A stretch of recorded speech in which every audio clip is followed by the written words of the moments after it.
Hey guys, how you guys doing today? This is Avon, one of the top leadership and small business experts to follow online and actually in real life. Haha.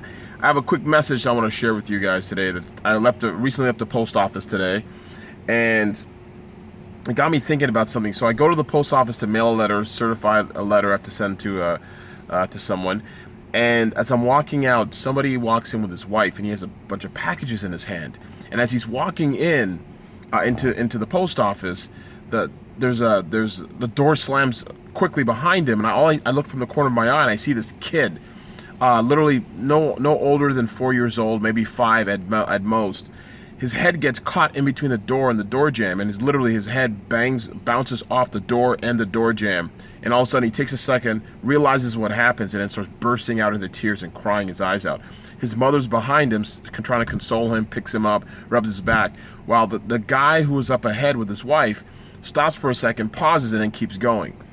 And it got me thinking about the importance of not being oblivious to your surroundings and to your life. Now, simply put, this guy was walking into the post office, and if he had taken a second or two to see who was behind him, he most likely would have seen this kid rushing through, trying to get through the door. Now, ask yourself a question. How many of you are doing the exact same thing, not only in your business, but not only in your relationships, not only when you go to the mall or to the store, but in life? You run into these people at the mall, they're literally bumping into people, walking with their heads down on their phones, or just walking around in general in a confined space, not realizing that there are people around them. They walk and cross lanes like they're driving they're driving alone on the road. And that's the importance of not being oblivious. Now look, does it really matter that that kid got his bell rung for a second? I'm sure he's going to be okay. It wasn't life-threatening. There's a very good chance that the guy who let the door swing hard behind him and end up hurting that kid most likely has other instances in his life in which he's very, very oblivious. Now what does that mean? That basically means if you can walk around in life being oblivious, it means you're centered on yourself. You're thinking about yourself. You're thinking about your preservation. You're thinking about buying that item. You're thinking about driving where you're driving. You're thinking about just yourself. And I know some of you are going to sit there and say, well, Abong, I can't just pay attention to everybody. That's a loser's mentality, and you know better than that. I'm not asking you to 100% be aware of completely everything around, and some people are born with that. But I also believe that not being oblivious and being mindful of what's around you, it's a muscle and a skill that can be cultivated and grown over time if you pay attention to it. So let's apply this not only to your business, to your life, and to other parts of your world. So let's talk from a business perspective. Do you just sell that one thing you sell? Do you just sell that widget? Do you sell that car? Do you sell that bike? Do you sell that siding? Whatever you sell, do you sell that house to that particular customer, and when you're done, that customer goes on their merry way and you go on with your life? Or are you thinking about their ecosystem? Are you thinking about your surroundings and their surroundings? When you become more people-oriented and people-focused, there's a very good chance you can provide a plethora of solutions to people you work with. Now, what does that mean? You're working with somebody, you sell them a house. Maybe you can also help them find people who can be their landscaper. You can find somebody to help them with moving. You can find somebody to help them with remodeling and bringing in appliances and maybe painting or trash removal or whatever else. Or you can find somebody who helps them with grocery delivery.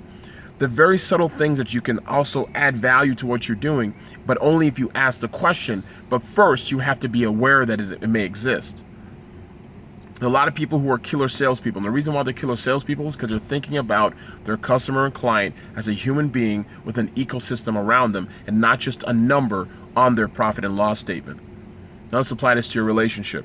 You're walking around in life, you're not thinking about your significant other, you're not thinking about your kids, you're running them over, not only with your words and your actions, but also maybe even physically, because you're more ingrained in what's going on with you. When you come from a place of gratitude and you're thinking outside of yourself, there's a very good chance you're no longer thinking just about yourself, you're thinking about other people. And then you can end up helping them. Now, the rest of your life. Now, whether it's driving in a car or walking through the mall, it's the same thing. It's the same thing. Not being oblivious. When you're not oblivious, it means you're awake. Part of the reason why we end up being oblivious is because we're on autopilot. We're going through life meandering, letting our brains take control of things we currently do on a regular basis, and then we get stuck into an autopilot daze. See, the thing about that is dogs follow their instincts. And humans do too, but we also have the ability to somewhat rationalize and make sense of the thoughts and the actions that we take, unlike animals. And when you're awake, you tend to do that more than anything else. So the last thing I want to leave with you before we go is simply put, if you have employees, if you have a business, if you have relationships, whatever you're doing when you're dealing with other people, it's imperative you think about their ecosystem. That increases the likelihood of you being able to service them adequately, help them get what they want, teach them what they're supposed to be teaching, but also have a better experience for everybody else involved. It doesn't take that much for you to do that.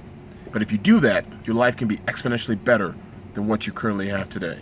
I want that for you, and I'll see you guys soon.